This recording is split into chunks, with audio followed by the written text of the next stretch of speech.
आपने एक इंटरव्यू में कहा था, and I am quoting you, CM Nayab Singh Saini has only misled the people by taking U turns from his predecessors decisions and making fake announcements.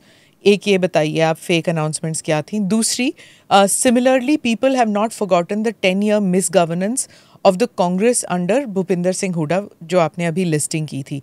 The opportunity has come for the people of Haryana to get rid of both the BJP and the Congress. Public की memory छोटी होती है. क्या वो हुडा जी के जो miss governance की बात आप कह रहे हैं, क्या वो याद रखेंगे? दूसरा, क्या इतना वक्त नायब सिंह जी का टेन्योर रह चुका है कि पीपल थिंक कि ये फेक प्रोमिसेस हैं?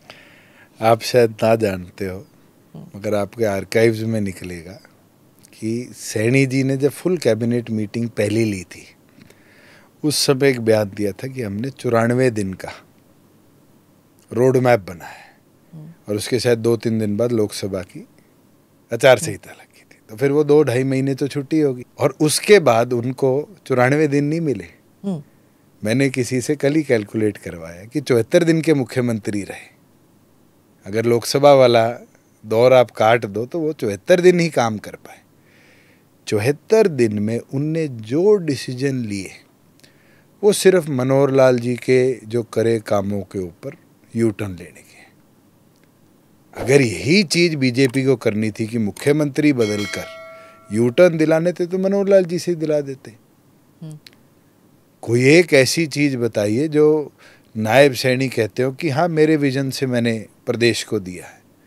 मुझे तो नहीं लगता 74 दिन में ऐसी कोई योजना वो लेकर आ पाए हो।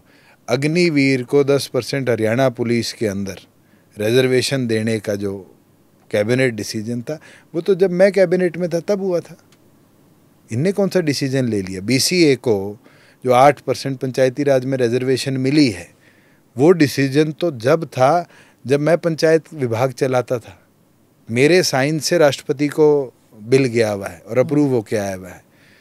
मुझे एक चीज़ नहीं पता जो नायब सैनी जी कहते हो कि मैंने विधानसभा में पारित करके नया कानून बनाया हो। एक ऑर्डिनेंस लेकर आए हैं कि कॉन्ट्रैक्चुअल एम्प्लॉयज़ को पक्का करने का। कॉन्ट्रैक्चुअल एम्प्लॉयज़ की ठेकेदारी प्रथा ख़त्म करने के लिए हरियाणा कौशल रोजगार निगम तो हमारे टाइम पे बना।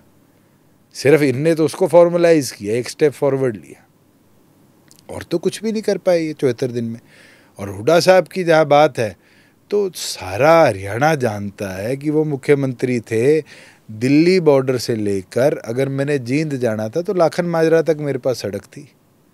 अगर मैंने हिसार जाना था तो मेरे पास पीपल पुल जो सिंगवा के पास आता है वहाँ तक सड़क थी। अगर मैंने भिवानी जाना था तो कलानौर क्रॉस करते ही सड़क छोटी हो जाती थी। इंडिया पाकिस्तान का डिफ्रेंसिएशन कर दिया पूरी स्टेट के अंदर। कैसे? डेवलपमेंट ही 2 जिलों तक सीमित रखकर छोड़ दी।